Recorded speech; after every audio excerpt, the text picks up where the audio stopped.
Hello friends, എല്ലാവർക്കും നമസ്കാരം. നിങ്ങൾ ഏവരും കാത്തിരിക്കുന്ന അലീനയുടെ നാളത്തെ വിശേഷത്തിലേക്ക് എല്ലാ കൂട്ടുകാർക്കും സ്വാഗതം. എല്ലാവർക്കും നല്ലൊരു ശുഭരാത്രി നേർന്നുകൊണ്ട് തന്നെ നാളത്തെ വിശേഷത്തിലേക്ക് അടക്കം ലൈക്ക് ചെയ്യാനും ഹൈപ്പ് ചെയ്യാനും മറക്കരുത് കേട്ടോ. അപ്പൊ നേരെ വിശേഷത്തിലേക്ക് തന്നെ പോവുകയാണെ. അങ്ങനെ നെടുമ്പുരയ്ക്കൽ വീട്ടിൽ എത്തിയിരിക്കുകയാണ് ശിവശങ്കര മേനോനും ഗംഗാധര മേനോനും കൂടി വന്നിരിക്കുന്നത്. വേറെ ഒന്നിനുമല്ല, നമ്മുടെ ബാലചന്ദ്രനെ ഒന്ന് കാണണം. മാത്രമല്ല, സ്റ്റാൻലിയുടെ അടുത്ത് പോയിട്ട് അവിടെ എന്താണ് നടന്നത് എന്നൊന്നും അറിയില്ലല്ലോ. സ്റ്റാൻലിയുടെ അടുത്ത് പോയി ഉറപ്പായി. ഇന്ന് മനു പറഞ്ഞല്ലോ സ്റ്റാൻലിയുടെ അടുത്തായിരിക്കും പോയത് എന്ന്. ഗംഗാധരന് ഉറപ്പ് തന്നെയാണ്. സേഫ് ആയിട്ടുള്ള ഒരു സ്ഥലം, അലീനയെ സേഫ് ആയിട്ടുള്ള ഒരു സ്ഥലത്താക്കാൻ വേണ്ടിയാണ് ബാലചന്ദ്രൻ ശ്രമിക്കുന്നത് എന്ന് അറിഞ്ഞപ്പോൾ തന്നെ ഗംഗാധര മേനോന് കാര്യം പിടികിട്ടി. അങ്ങനെ മനുവും ഗംഗാധര മേനോനും ശിവശങ്കര മേനോനും കൂടി വന്നു. അലീനയെ കണ്ടു. അപ്പൊ അലീന ഡോറൊക്കെ ഡോർ തുറന്നു കിടക്കുമായിരുന്നു തോന്നുന്നു. അലീന വന്നപ്പോ അലീനയോട് പറയാണ് ശിവശങ്കര മേനോൻ, നിന്നോട് എന്ത് പറയണമെന്ന് എനിക്കറിയില്ല. ഇവിടുന്ന് പോകണ്ട എന്നൊന്നും പറയാൻ എനിക്ക് പറ്റില്ലല്ലോ. അങ്ങനെ പറഞ്ഞു കഴിഞ്ഞാൽ ശരിയാവത്തില്ലെന്നും അറിയാം. ഇവിടുന്ന് പോകണ്ട എന്ന് പറഞ്ഞു കഴിഞ്ഞാൽ പിന്നെ ഉണ്ടാകാൻ പോകുന്നത് എന്താണെന്ന്, നീ ഇവിടുന്ന് പോയി കഴിഞ്ഞാൽ പിന്നെ ഉണ്ടാകുന്നത് എന്താണെന്നൊന്നും എനിക്ക് അറിയില്ല എന്ന് പറഞ്ഞപ്പം നമ്മുടെ അലീന പറഞ്ഞു, അല്ല വന്ന പടി നിൽക്കാതെ ഭാഗത്തേക്ക് കയറി വാന്ന് പറഞ്ഞു. അങ്ങനെ ഇവര് കയറി വന്നു കേട്ടോ, അകത്തേക്ക് കയറി വന്നു. അപ്പോഴത്തേക്ക് അലീന പറഞ്ഞു, ഇരിക്കെ, ഞാൻ ഇപ്പൊ അച്ഛനെ വിളിക്കാം, ഞാൻ കോഫി എടുത്തോണ്ട് വരാന്ന് പറഞ്ഞു. എന്നാലും ഈ സമയത്ത് നമ്മുടെ ബാലചന്ദ്ര മേനോനെ വിവരം അറിയിച്ചു.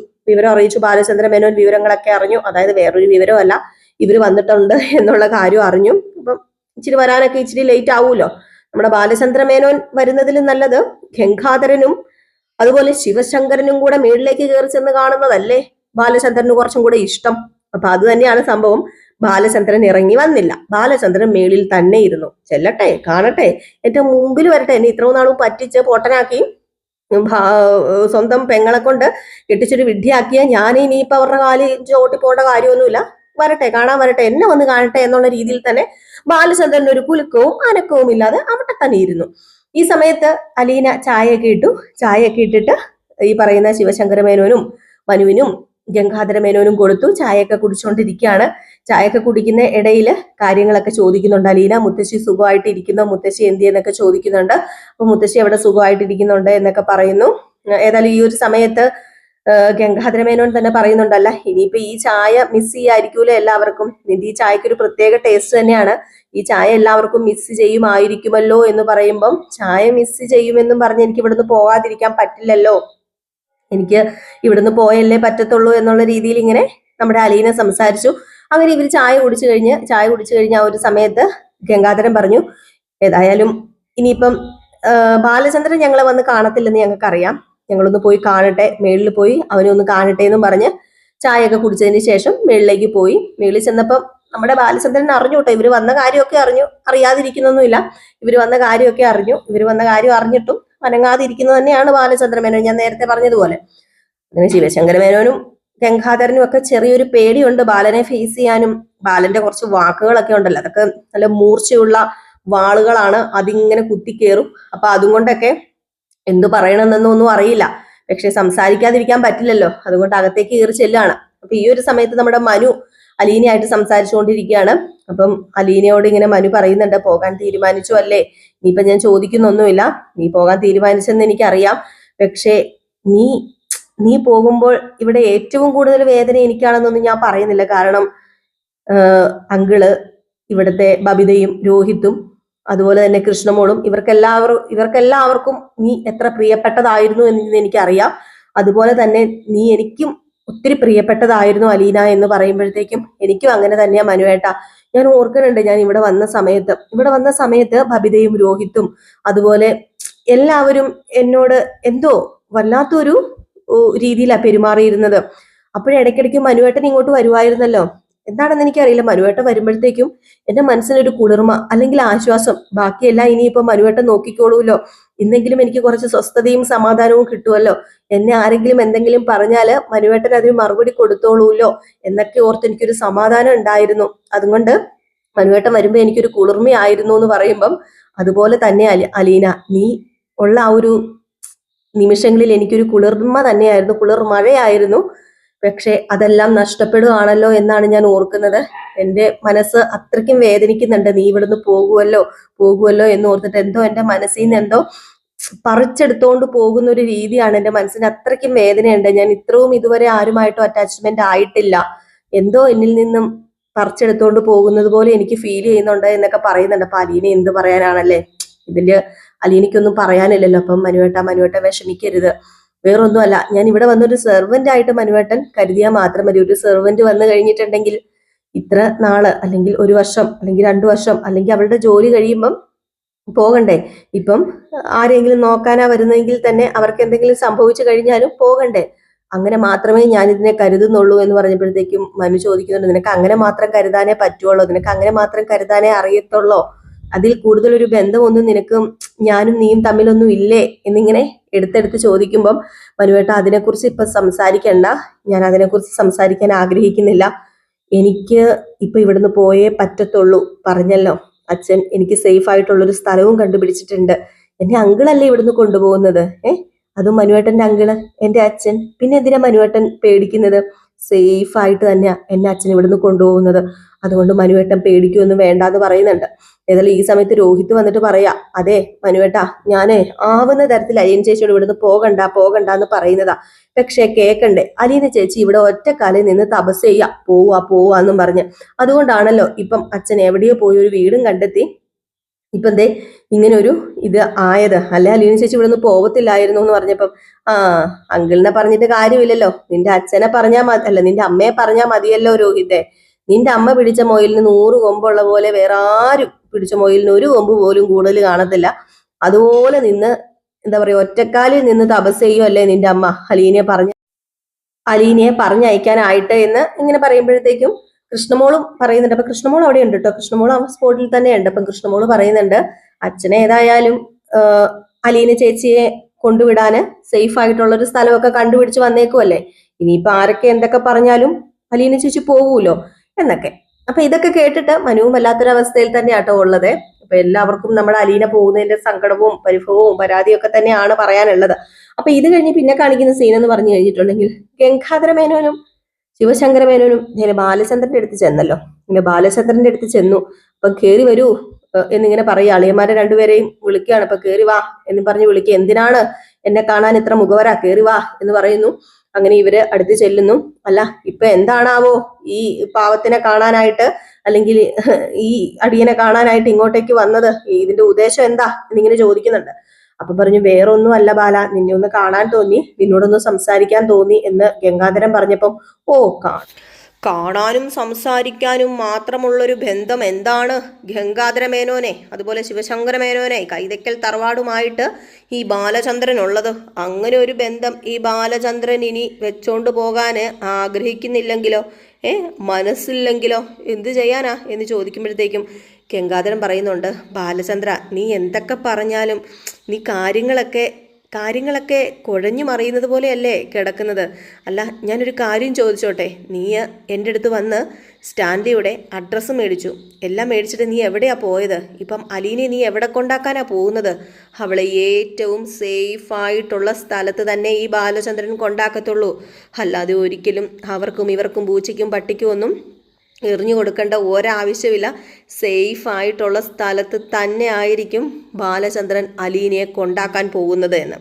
അപ്പോൾ ഇത് കേട്ട് കഴിഞ്ഞപ്പോഴത്തേക്കും ഗംഗാധരൻ ചോദിച്ചു, ഈ സേഫായിട്ട് ഉള്ളൊരു സ്ഥലം നീ പറയുന്നുണ്ടല്ലോ, ആ സ്ഥലം വേറൊരു സ്ഥലവുമല്ലല്ലോ, നീ സ്റ്റാൻലീനെ അന്വേഷിച്ച് കണ്ടുപിടിച്ചോ? സ്റ്റാൻലിയുടെ അടുത്താണോ നീ കൊണ്ടുപോകാൻ പോകുന്നതെന്ന് ചോദിച്ചപ്പം എൻ്റെ അളിയന്മാർക്ക് പേടി തോന്നുന്നുണ്ടല്ലേ? പേടി തോന്നും.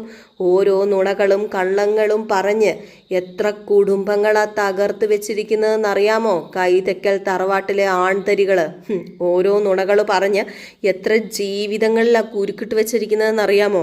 നുണകൾ മാത്രം പറഞ്ഞ് ജീവിക്കാനായിരുന്നോ ഈ പറഞ്ഞ കുഞ്ഞിരാമമേനോൻ പഠിപ്പിച്ചു വിട്ടത്, പടച്ചയച്ചത് എന്നൊക്കെ ചോദിച്ചപ്പോഴത്തേക്കും ബാലചന്ദ്രൻ നീ സൂക്ഷിച്ച് സംസാരിക്കുക, നിന്നോട് ഞങ്ങൾ മാന്യമായ രീതിയിലല്ലേ സംസാരിക്കുന്നത്, അപ്പം നീ ആ ഒരു രീതിയിൽ ഞങ്ങളോട് സംസാരിക്കാൻ പറയുമ്പോൾ മാന്യത അറിയാവുന്ന ആളാണല്ലോ. കൈതക്കലെ എല്ലാ ആണുങ്ങൾക്കും നല്ല മാന്യതയും അന്തസ്സുമുണ്ട്, അത് ആണുങ്ങൾക്കാണെങ്കിലും പെണ്ണുങ്ങൾക്കാണെങ്കിലും.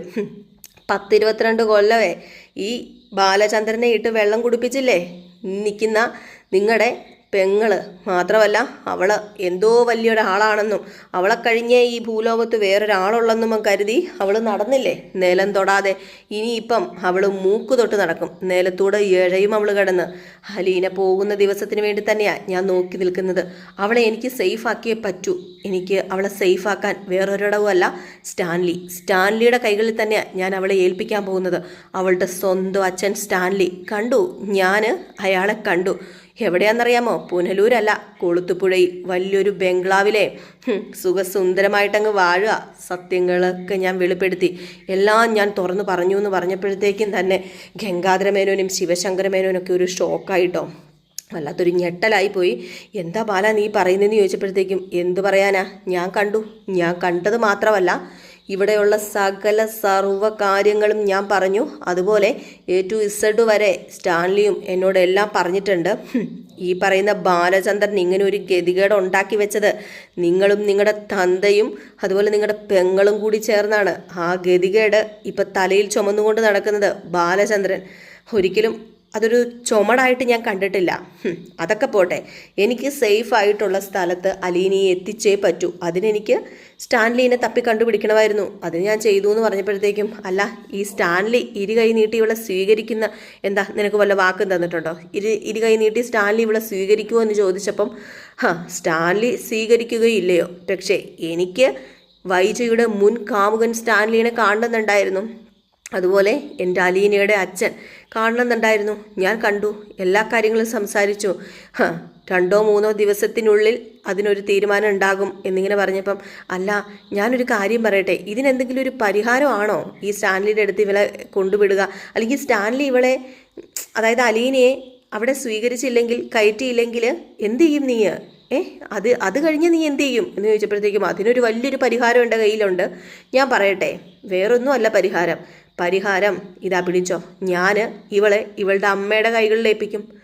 അമ്മയോട് പറയും, ഇതാണ് നിന്റെ വയറ്റിലുണ്ടായ ആദ്യത്തെ കുഞ്ഞ്, സ്റ്റാൻലിക്കും നിനക്കുമുണ്ടായ കുഞ്ഞാണ് എന്ന് പറഞ്ഞ് ഞാൻ നേരെ ഏൽപ്പിക്കും വൈജയുടെ കയ്യിൽ. അല്ല അതാണല്ലോ പിന്നെ ഉള്ള പരിഹാരം. ആ പരിഹാരം മതിയോ എന്ന് ചോദിച്ചപ്പോഴത്തേക്കും എല്ലാത്തിനും കൂടെ ഇടയ്ക്കായി പോവുകയാണ് ഈ പറയുന്നത് നമ്മുടെ ഗംഗാധരമേനോനും ശിവശങ്കരമേനോനും. നിന്നോട് എങ്ങനെ ഞാൻ പറയും, നിന്നോട് എന്ത് ഞാൻ പറയും ഞങ്ങൾക്കറിയില്ല. ഏതായാലും നീ പോയി കണ്ടല്ലോ, ഇനിയിപ്പം എന്താണെന്ന് വെച്ചാൽ ബാക്കി വരുന്നിടത്ത് വെച്ച് തന്നെ കാണുക. അല്ലാതെ ഞങ്ങൾ എന്ത് ചെയ്യാനാണ്? നിനക്കൊരു വാക്ക് എന്നോട് ചോദിക്കായിരുന്നല്ലോ അവിടെ പോകുന്നതിന് മുമ്പെന്ന് പറയുമ്പോൾ, എന്നോടെല്ലാ വാക്കും ചോദിച്ചും എന്നോടെല്ലാ സമ്മതവും ചോദിച്ചും നിങ്ങളെല്ലാം തുറന്നു പറഞ്ഞിട്ടും ആയിരുന്നല്ലോ പണ്ട് ഞാൻ 23 വർഷം മുമ്പ് വൈജയുടെ കഴുത്തിൽ താലി കെട്ടിയതാണോ? അല്ലല്ലോ. അതിനുള്ളത് ഞാനിപ്പം അനുഭവിച്ചില്ലേ. ഇനിയിപ്പം ആരോടും ഒരു ചോദ്യവും പറച്ചിലുമില്ല. ഈ ബാലചന്ദ്രൻ ഒരേ ഒരു ലക്ഷ്യമേ ഉള്ളൂ, അലീനയെ സേഫ് ആക്കുക. കാര്യങ്ങളൊക്കെ വൈജയോട് തുറന്ന് ഞാൻ പറയും. നോക്കിക്കോ, വൈജയോട് ഞാൻ പറയുമ്പം അലീന ജീവിച്ചിരിപ്പോണ്ടെന്ന് ഇപ്പം പറയത്തില്ല. അതവൾ അറിയണമെങ്കിൽ ഇച്ചിരി പുളിക്കും. അതിനു മുമ്പ് സത്യങ്ങളൊക്കെ ഞാൻ അറിഞ്ഞു. വൈജ 10-23 വർഷം മുമ്പ് പിഴച്ചൊരു പെങ്കൊച്ചിനെ പ്രസവിച്ചെന്നും അവളുടെ കാമുകൻ സ്റ്റാൻലി ആണെന്നും ഒക്കെ ഞാൻ അവളുടെ മുമ്പിൽ വിളിച്ചു പറയും. ഘോര പ്രസംഗിക്കുന്ന അവളെ അഭിമാനത്തെക്കുറിച്ചും അന്തസ്സിനെക്കുറിച്ചും ഒക്കെ ഘോര പ്രസംഗിക്കുന്നുണ്ടല്ലോ. പിന്നെ പിഴച്ചവൾ എന്ന് വിളിച്ച അലീനയുടെ അമ്മയെ അവള് കളിയാക്കുന്നുണ്ടല്ലോ. ഈ പിഴച്ചവള് അവള് തന്നെയാണെന്ന് അറിയുമ്പം അവൾക്കുണ്ടാകുന്ന വേദന, അവളുടെ മനസ്സിലും മുഖത്തൊക്കെ ഉണ്ടാകുന്ന വേദന എനിക്ക് ആസ്വദിക്കണമെന്നൊക്കെ പറയുകയാണ് കേട്ടോ. വല്ലാത്ത ഒരു ആ വാക്കുകളിലൊക്കെ നല്ല മൂർച്ചയാണ് കേട്ടോ നമ്മുടെ ബാലചന്ദ്ര മേനോന്. ഇതൊക്കെ കേട്ടിട്ട് ശിവശങ്കര മേനോനൊക്കെ ഭയങ്കരമായിട്ടും പേടിയാകുന്നുണ്ട്. എന്താണ് ഇനിയെന്നറിയില്ല. ഏതായാലും പറയാനുള്ളത് പറഞ്ഞു, കേൾക്കാനുള്ളത് കേട്ടു. ഇനി നിങ്ങൾക്ക് നിൽക്കാം, പോകാം, എന്ത് വേണമെന്ന് വെച്ചാൽ ചെയ്തോ. അലീന 1, 2, 3 ദിവസം ഇവിടെ കാണത്തുള്ളെന്ന്. ഏതായാലും കാര്യങ്ങളൊക്കെ പറഞ്ഞിട്ട് നമ്മുടെ ശിവശങ്കരമേനോനും ഗംഗാധരമേനോനും ഇറങ്ങുകയാണ്. അലീനയോട് യാത്ര പറയുന്നു, കൃഷ്ണമോളോടൊക്കെ യാത്ര പറയുന്നു. അങ്ങനെ മനുവും അലീനയോട് യാത്ര പറയുന്നു. മനു അലീനയായിട്ട് തന്നെ നിന്ന് സംസാരിക്കുന്നുണ്ട്. എവിടെ പോയാലും എന്നും എൻ്റെ മനസ്സിൽ നീ തന്നെ കാണത്തുള്ളൂ, അതെവിടെ പോയാലും നീ ആയിരിക്കും എൻ്റെ മനസ്സിലുള്ളത്. അതുകൊണ്ട് ഒരിക്കലും എന്നെ വെറുക്കരുത്, മറക്കരുത് എന്നൊക്കെ നമ്മുടെ മനു അലീനയോട് പറയുന്നുണ്ട്. പിന്നെ ഞാൻ കാത്തിരിക്കും, ഉറപ്പായിട്ടും ഞാൻ കാത്തിരിക്കും, ഞാൻ വെയിറ്റ് ചെയ്യും എന്നൊക്കെ പറയുന്നുണ്ട്. അങ്ങനെ ശിവശങ്കര മേനോനും ഗംഗാധര മേനോനും പോകാൻ നേരത്ത് അലീനയോട് യാത്ര പറഞ്ഞിട്ട് തന്നെയാണ് പോകുന്നത്. ഒരു ബെസ്റ്റ് വിഷസ് ഒക്കെ അലീനയ്ക്ക് കൊടുക്കുന്നുണ്ട്. അതുപോലെ തന്നെ അലീന പറയുന്നുണ്ട്, ഞാൻ അങ്ങോട്ടേക്ക് വരും, എനിക്ക് മുത്തശ്ശീനെ കാണണം, മുത്തശ്ശീനെയും എല്ലാവരെയും കണ്ടിട്ടേ ഞാനിവിടുന്ന് പോകത്തുള്ളൂ മനുവേട്ട, അങ്ങനെ പെട്ടെന്ന് ഞാൻ പോവില്ല, എനിക്ക് മുത്തശ്ശീനെ കണ്ട് സംസാരിക്കണം, മുത്തശ്ശീനെ നോക്കാനല്ലേ ഞാൻ ഇങ്ങോട്ട് വന്നത്, അതുപോലെ കാണേണ്ടവരൊക്കെ ഉണ്ട് എനിക്ക് അവിടെ, എല്ലാവരെയും കണ്ടിട്ട് സംസാരിച്ചിട്ടേ ഞാൻ പോകത്തുള്ളൂ എന്നൊക്കെ മനുവിനും വാക്ക് കൊടുക്കുകയാണ്. അപ്പോൾ ഇതൊക്കെ കോർത്തിണക്കിക്കൊണ്ട് ഒരു അടിപൊളി വിശേഷമാണ് നാളെ കാണാൻ പോകുന്നത്. ആരും മിസ് ചെയ്ത് കളയരുത് കേട്ടോ, ലൈക്ക് ചെയ്യാനും ഹൈപ്പ് ചെയ്യാനും മറക്കരുത്. അതുപോലെ തന്നെ നമ്മൾ അലീനയുടെ അപ്കമിങ് വിശേഷം എല്ലാ ദിവസവും ഇടുന്നുണ്ട്. അത് നമ്മുടെ റിയൽ സ്റ്റോറി